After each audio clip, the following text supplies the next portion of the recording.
Welcome back to my channel. I hope you all are having a blessed day today. Working on another holiday look using the Wet n Wild 40 palette. This has some red and some green, and I just love how this look turned out in the end. I hope you guys will enjoy the tutorial. To get started, we always prime our eyelids with the Milani Eyeshadow Primer.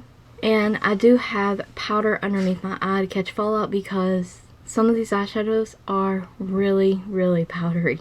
The first shadow we're going to use is the third row fourth eyeshadow, and it is just a peachy kind of nude transition shade, and I'm literally just going to windshield wiper this in the crease area all the way up into the brow area where the highlight's going to be, because we're just going to mix it all together, make sure it's blended. This is going to make for some really easy blending. It's going to disappear. So the next shade we're using is first row fifth shade, and this is a coral shade, and it applies very orange on the eye area, which is okay. I just needed something to blend the red out, to have something for the red to really transition into for mainly blending purposes. Sometimes the more you layer, the better the results will be, especially with your blending process. Sometimes less is more, but then in other looks, definitely add on. This is the Maybelline Color Tattoo in VIP. I'm placing this on the lid so the red will have something to stick to, really have something to grab onto, because it's really powdery and pigmented, and if you get this on your face, it's really going to like smear into your makeup more than likely. It's very super hyper pigmented. Well, we're just applying that secondary base, and we are going to use from the second row the fifth shadow over, and it's that beautiful red. The camera really doesn't do these eyeshadows justice. Boy, are they pigmented.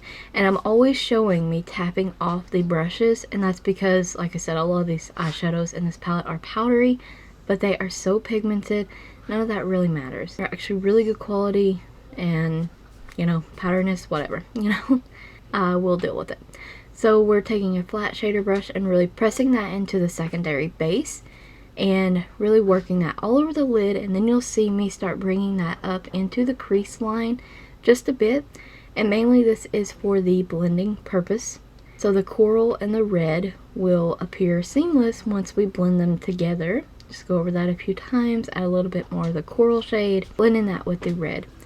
Now that they are blended, we're going to go in the third row last eyeshadow, and that is a matte black shade.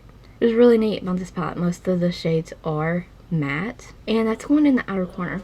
Now I was kind of skeptical about using the black, but I just grabbed a pencil brush. The look really was going to benefit from some definition in the outer corner, so that's what we're doing. I am just deepening up the outer corner.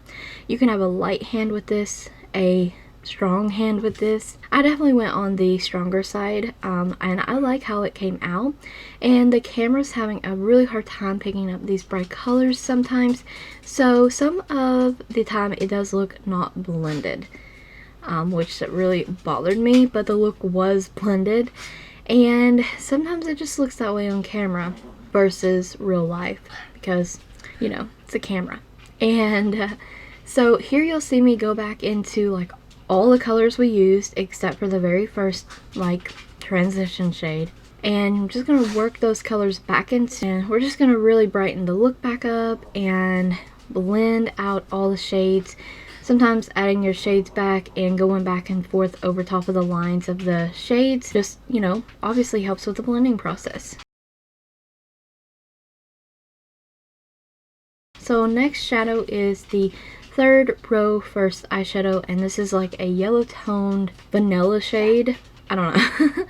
And we're using that as a brow bone highlight, and I used that to really blend down the edges of the look and just highlight the brow bone.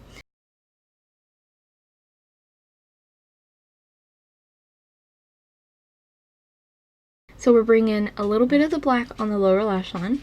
Then we're going to add some red in the center and we're also going to have a inner corner highlight there, so I won't go all the way in with the red. Make sure the lower lash line is blended together.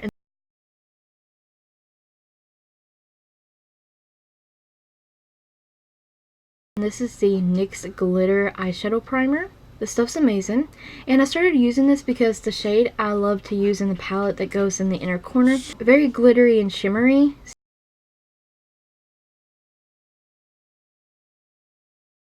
Very beautiful white shimmery shade with these beautiful silver glitter specks and stuff in it, and it's borderline silver. It's beautiful. I was going to use gold there as well. I'm so glad that I did not. You can use any inner corner highlight there you want, but I just think it just still worked really well for this look to use this white one, and I just love the loud pop to my inner corner that it gives. It really opens up the eye. Now here I'm using the Jordana 12 Hour eyeliner pencil, and I'm just tightlining the upper waterline. Then I'm going to be using the LaColors eyeshadow pencil in Limeade. They still sell this pencil on the website for like $2 or $3. It is a matte. I say matte because most of these pencils like this of the LaColors ones have shimmers in them, and they're really not safe to be applying in your waterline. They either have shimmer or glitter in them. So this one is super pigmented. I've used this one for years, and I always love using it in the waterline, and I thought the green really tied it in together for like a Christmassy look, and I just love how that came out. Look how pigmented that is, and I didn't even set it with anything. So this is the LaColors liquid eyeliner. We're doing a thin strip of that before we apply our mascara, and I'm totally digging this look for the holidays. Now the mascara is the LaColors Eyetensity mascara and the Covergirl Supersizer mascara. So I use a combination of both of those. For lips, we're using the Revlon matte lipstick in number 6, Really Red. And we're not done, so we're going to add the $7.95 Maybelline lipstick in Smoking Red to the outer corners. It's had like an ombre added dimension to them, and I love these lips like this. So that's the finished look. I hope you guys enjoyed the tutorial, found it fun and helpful. Maybe you'll wear it to your next holiday party. Be extra glam and you'll definitely stand out. I love this look personally. I love the red and the green combination, and I thank you guys so much for watching. Don't forget to like the video, comment, subscribe, and ring the bell if you haven't already. Don't forget to check the description box out for additional links, a product list, what's on my nails, and I thank you guys so much for watching, and stay tuned for more Wet n Wild 40 pan palette makeup tutorials.